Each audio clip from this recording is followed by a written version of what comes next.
Best health packages up to 80% discount. Tirumala Diagnostics. నమస్తే sir. నమస్తే ఉష గారు. గోవాలో జరిగిన ఇన్సిడెంట్ మాట్లాడాలంటేనే ఒళ్ళు గగురు పుడుస్తుందని చెప్పుకోవచ్చు. 4 ఏళ్ల పిల్లాడిని, తన కడుపున పుట్టిన కొడుకునే భర్త వల్ల ఏ ఇబ్బందులు వచ్చాయో, ఎటువంటి ఇబ్బందులు ప్రాబ్లమ్స్ ఫేస్ చేసిందో తెలియదు, కానీ ఏ తల్లి కూడా కన్నబిడ్డని చంపే ప్రయత్నాన్ని కానీ ఆలోచన కానీ చేయదు.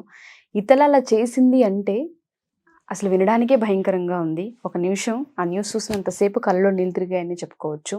అతి దారుణంగా చంపింది. సూట్ కేసులో చంపిన తర్వాత సూట్ కేసులో పెట్టి తీసుకెళ్లడం కూడా జరిగింది. ఆ ప్రాసెస్లోనే పోలీసులు పట్టుకున్నారని విషయం బయటకు వచ్చింది మనం వింటున్నాం. అండ్ దాంతోపాటు ఒక ప్రముఖ కంపెనీకి కూడా తన CEO అని చెప్తూ ఉన్నారు. అంటే అంత ఎడ్యుకేటెడ్ అయి ఉండి ఏం నేర్చుకుంది? సొంత పిల్లాన్ని చంపే ప్రయత్నం ఎందుకు చేసింది? తన కడుపున పుట్టిన పిల్లాన్ని చంపింది అంటే చిన్న విషయం కాదు. వాస్తవ కథనాలు ఏంటి సార్ అసలు?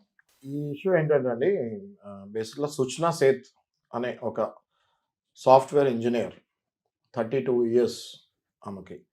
2010లో ఆమెకి పెళ్లి జరిగింది. ఓకే. అండ్ ఆమెకి ఒక 4 ఏళ్ల కుమారుడు ఉన్నాడు. అట్లనే 2022లో డైవర్స్ కూడా అయిపోయింది. ఓకే. వాళ్ళ హస్బెండ్ బయట కంట్రీస్లో ఉన్నాడు, జకార్తాలో పనిచేస్తున్నాడు.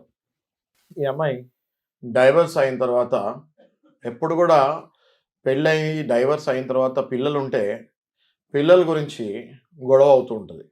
డైవర్స్ అయితే జరిగిపోద్ది ఉషా గారు ఇందులో. బట్ ఇప్పుడు ఈ అమ్మాయికి ఒక కొడుకున్నాడు, 4 ఏళ్ల వయసు. ఈ కొడుకు ఆబ్వియస్గా తల్లికి ఎంత ఇష్టమో తండ్రికి కూడా అంతే ఇష్టం ఉంటుంది. తల్లికి ఎంత హక్కో తండ్రికి కూడా అంతే హక్కు హక్కు ఉంటుంది. అయితే ఈ కొడుకు గురించి గొడవ స్టార్ట్ అయింది కోర్టులో. డైవర్స్ అయితే అయిపోయింది, ఇద్దరు ఒప్పుకున్నారు, మాకు ఒకళ్ళంటే ఒకళ్ళు ఇష్టం లేదు అని డైవర్స్ వచ్చేసింది. ఈ కొడుకు గురించి తండ్రి GWOP అని, guardianship and wards original petition అని ఒక యాక్ట్ ఉంటుంది. ఓకే.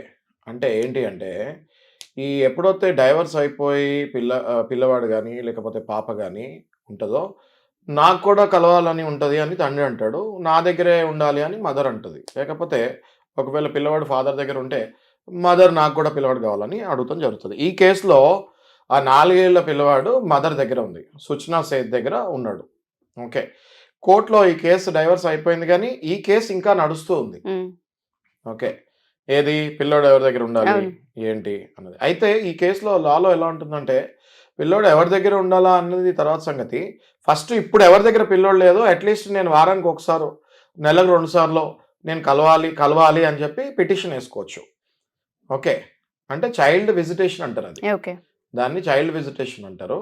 చైల్డ్ కస్టడీ తీసుకోకుండా కంప్లీట్గా కస్టడీ వచ్చేలోపు విజిటేషన్ అయినా కావాలి నాకు అని అప్లై చేసుకోవచ్చు పిటిషన్. ఓకే. సో ఆ పిటిషన్ అప్లై చేశారు ఎవరు? తండ్రి. దాని మీద కూడా వాదోపవాదాలు జరిగిన తర్వాత రీసెంట్గా ఒక ఆర్డర్ పాస్ చేస్తుంది జరిగింది జడ్జి గారి దగ్గర నుంచి. ప్రతి ఆదివారమో లేక నెలకు ఒక ఆదివారమో ఉదయాన 10 నుంచి సాయంత్రం 4 వరకు నువ్వు తండ్రి పిల్లవాడిని కలవచ్చు అని ఒక ఆర్డర్ వచ్చింది. ఓకే. ఇక్కడ స్టార్ట్ అయింది ప్రాబ్లం. ఎప్పుడైతే వీళ్ళకి డైవర్స్ జరిగింది అని నేను చెప్తున్నాను 2022లో, వీళ్ళిద్దరికి డైవర్స్ పడకనే మనస్పర్ధలు వచ్చి గొడవలయ్యి, అతి భయంకరమైన గొడవలయ్యి ఒకరితో ఒకరికి, దాని తర్వాతనే డైవర్స్ జరిగింది. ఓకే. ఈ డైవర్స్ జరిగిన తర్వాత ఈ తల్లి ఏ మైండ్ సెట్కి వెళ్ళిపోయిందంటే, ఇంకా నాకు ఆయనతో సంబంధం లేదు, నా కొడుకు నాది, ఆయనది కాదు అన్నట్టు ఆ మైండ్ సెట్కి వెళ్ళిపోయింది. ఎవరు? సుచనా సేత్. ఓకే. ఆ మైండ్ సెట్కి వెళ్ళిపోయిన తల్లి ఎప్పుడైతే ఈ ఆర్డర్స్ వచ్చాయో, అమ్మో నా కొడుకుని ఆయనకి మళ్ళీ చూపియాలా, ఆయన దగ్గర ఇన్ని గంటలు వదలాలా, ఆదివారం ఇన్ని గంటలు ఆయన నా కొడుకు దగ్గర ఉంటాడు అంటే, ఆ తండ్రి అన్నది మర్చిపోయింది. చూడండి ఉషా గారు, ఇక్కడ అదే కొడుకుకి తండ్రి ఆయన అన్న విషయం మర్చిపోయి ఆ కొడుకుని బెంగళూరు నుంచి గోవాకి తీసుకెళ్ళి ఏం చేయాలా అని ఆలోచిస్తూ, ఓకే, ఫస్ట్ ఆ తల్లి ఆమె కూడా సుచనా సేత్ కూడా ఆత్మహత్య చేసుకుందాం అనుకొని డిసైడ్ అయింది. ఓకే. దానికి రెడీ అయింది. అంతలో ఏం జరిగిందో తెలియదు. ఓకే. ఇద్దరు చనిపోవాలని ప్లాన్ చేసుకున్నట్టుంది.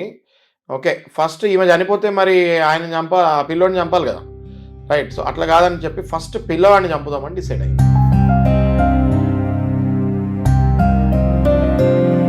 ఓకే, ఆ పసి పిల్లవాడిని, 4 ఏళ్ల పిల్లవాడిని, బుడిబుడి అడుకులేసే పిల్లవాడిని, మాటలు కూడా సరిగ్గా రాని పసోడిని దిండు పెట్టి చంపేసింది.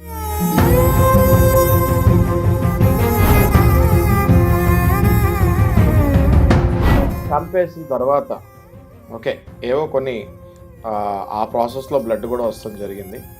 ఓకే, ఆ బ్లడ్ తుడపడం జరిగింది, స్ట్రెయిన్స్ అవి ఎక్కడెక్కడైతే తనకు కనిపించిందో ఆ కంగారులో ఎక్కడెక్కడ కనిపించిందో అక్కడక్కడ తుడిచింది, ఎక్కడెక్కడ కనిపించలేదో అక్కడక్కడ వదిలేసింది. ఆ తర్వాత ఈమె సుచనా సేత్ ఏం చేసిందంటే అక్కడ ఉన్న రిసెప్షన్కి ఫోన్ చేసి నాకు అర్జెంటుగా గోవా టు బెంగళూరు నాకు కార్ కావాలి అని అడగడం జరిగింది. ఓకే, సో వాళ్ళు రిసెప్షన్లో ఉన్న సహజంగా గోవా టు బెంగళూరు కార్ అంతే అవుతుంది మేడం, ఫ్లైట్ కూడా అంతే అవుతుంది, మీరు ఫ్లైట్తో వెళ్ళిపోండి, సేమ్ ఎక్స్పెండిచర్ అవుతుంది, ఎందుకు మీకు కార్ ఎందుకు, చిన్నపిల్లాడు ఉన్నాడు కదా మీతోటి అని చెప్తే, లేదు నేను చెప్పింది వినండి మీరు చెప్పింది కాదు అని ఈమె దబాయిస్తూ జరిగింది. దాంతో వాళ్ళు క్యాబ్ బుక్ చేశారు. క్యాబ్ బుక్ చేసిన తర్వాత ఈమె ఒక పెద్ద లగేజ్ తీసుకొని కార్ ఎక్కడం జరిగింది. ఆ లగేజ్లో ఈ పిల్లవాడి మృతదేహం ఉంది. అయితే హోటల్లో waiters, Goa is a tourist place. Okay, వాళ్ళు ప్రతిదీ అబ్జర్వ్ చేస్తూ ఉంటారు. ఉషా గారు, గోవాలో మీరు గోవాకి వెళ్తుంది జరిగితే గోవాలో ఎంత టూరిజం ప్లేసో అంతే అబ్జర్వేషన్, పోలీసు వాళ్ళది కూడా చాలా గట్టి అబ్జర్వేషన్ ఉంటుంది, సెక్యూరిటీ కూడా అంతే ఉంటుంది.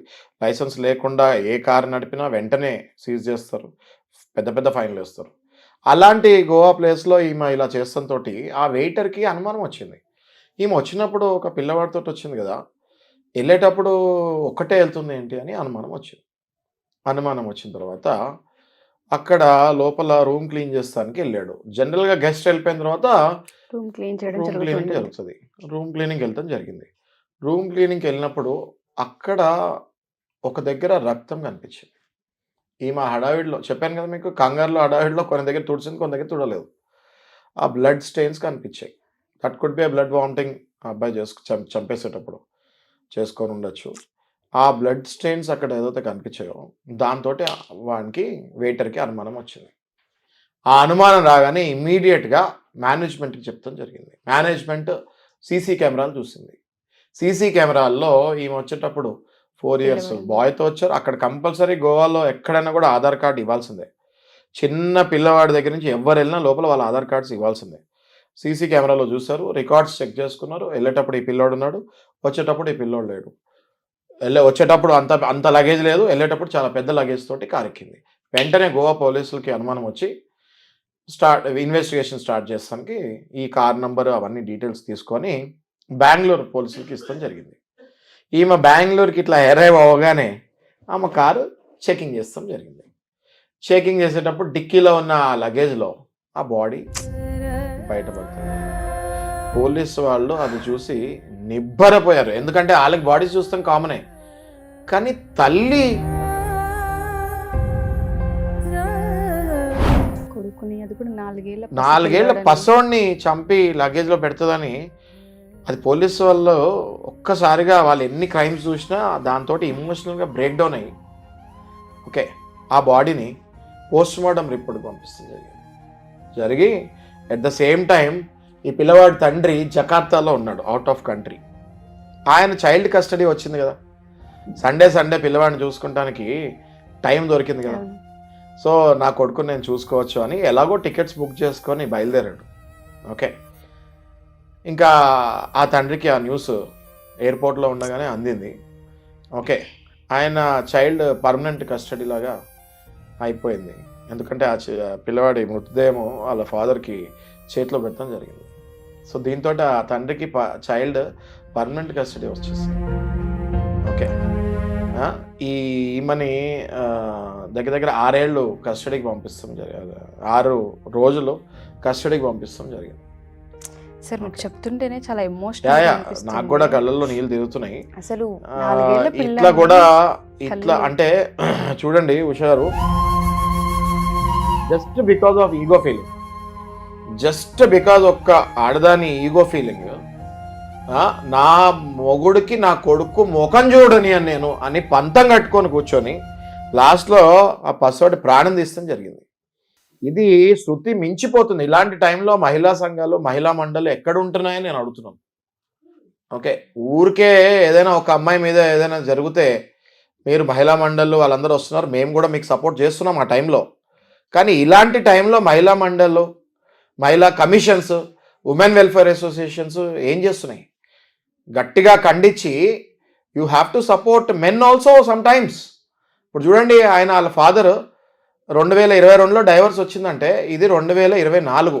2 ఏళ్ల తర్వాత కన్న కొడుకుని 2 ఏళ్ళప్పుడు వదిలేస్తాడు. అట్లీస్ట్ వీడియో కాల్ కూడా లేని పరిస్థితిలో 2 ఏళ్ల తర్వాత నా కొడుకుని నేను చూసుకుంటానని ఆనందంగా టికెట్ బుక్ చేసుకొని బయలుదేరాడు. ఈ తల్లి కొడుకు చచ్చిపోయినా పర్వాలేదు కానీ వాడికి మాత్రం నేను చూపిను అనే పంతంలో ఆ కొడుకుని చంపేసింది. సాడిజం టు ద పీక్స్ అంటారు కదా, అది మనం ఈ కేసులో చూస్తాం జరిగింది. దీంట్లో ఆ తల్లికి చాలా సీరియస్ కఠినమైన జడ్జిమెంట్, శిక్ష రావాలని నేను కోరుతున్నాను. వీలైతే మనకి నిర్భయ చట్టం ఎలా వచ్చిందో అట్లా ఒక చట్టం తీసి ఈ తల్లి కానీ తండ్రి కానీ తోటి స్పౌసెస్కి పిల్లల్ని చూపిను అంటే మొండిగా వెళ్తే, ఒకవేళ ఇట్లాంటివి ఏమైనా చేస్తే వాళ్ళకి మరణశిక్ష ఖచ్చితంగా వేయాలని నేను భావిస్తున్నాను. ట్రూ సార్, ఓకే, ఎందుకంటే 4 years అబ్బాయిని అటు ఆ అబ్బాయిని చంపేసి ఇటు ఈయనని మానసికంగా చంపేసి ఇదేమో జైల్లో కూర్చొని ఏం సాధిస్తుంది? Right? So I strongly condemn this act of that women and I strongly feel that special act should come out and ఈమెకు మరణశిక్ష వేయాలని నేను పర్టికులర్గా భావిస్తున్నాను. Thanks a lot sir. జరిగిన దానికి మనం ఎలాగో ఏం చేయలేము. ఆ మనిషికైతే మీరు అన్నట్టుగానే కఠిన శిక్ష పడాలని కోరుకుంటున్నాము. ఎందుకంటే ఇంట్లో పసిపిల్లోడు ఏడుస్తుంటేనో, వాడు కింద పడి చిన్న దెబ్బ తగిలితేనో తల్లి విలవెల్లాడిపోతూ ఉంటుంది. ఆ రోజంతా మైండ్ పనిచేయదు. ఎన్ని పనులు చేసినా వాడికి ఎలా ఉందో వాడి ఫోకస్ అంతా అటే వెళ్తూ ఉంటుంది. మన చేతులతోనే కానీ పెనాల్టీ. ఇప్పుడు ఉష గారు మీరు మాట్లాడుతూ ఉంటే నేను జస్ట్ సబ్జెక్ట్ డెప్త్కి వెళ్తుంటే ఇప్పుడు ఇండియన్ పీనల్ కోడ్ కాస్త భారతీయ న్యాయ సంహిత అయింది. మొన్న మన అమిత్ షా గారు అది పార్లమెంట్లో పాస్ చేస్తాం జరిగింది. ఆ బిల్లు కూడా ఎఫెక్ట్ December 25th మన ప్రెసిడెంట్ ద్రౌపది గారు తను శాంక్షన్ చేస్తాం, తన అసెంట్ ఇస్తాం కూడా జరిగింది. ఈ భారతీయ న్యాయ సంహితలో ఏదైతే ఇప్పుడు సెక్షన్స్ వచ్చాయో చాలా కఠినాత్మకంగా ఉన్నాయి. ఏది ఇట్లాంటి కఠినమైన మనం చూస్తూ ఉన్నాం. ఈ ఇన్సిడెంట్ ఇప్పుడే జరిగింది కాబట్టి ఈ ఇన్సిడెంట్కి తగ్గట్టు అందులో ఒక కొత్త అమెండ్మెంట్ తెచ్చి ఇట్లాంటివి మళ్ళీ జరగకుండా చూడాలని మా న్యాయవాదులు కోరుకుంటున్నాం. Thank you sir. Thank you so much. Thanks.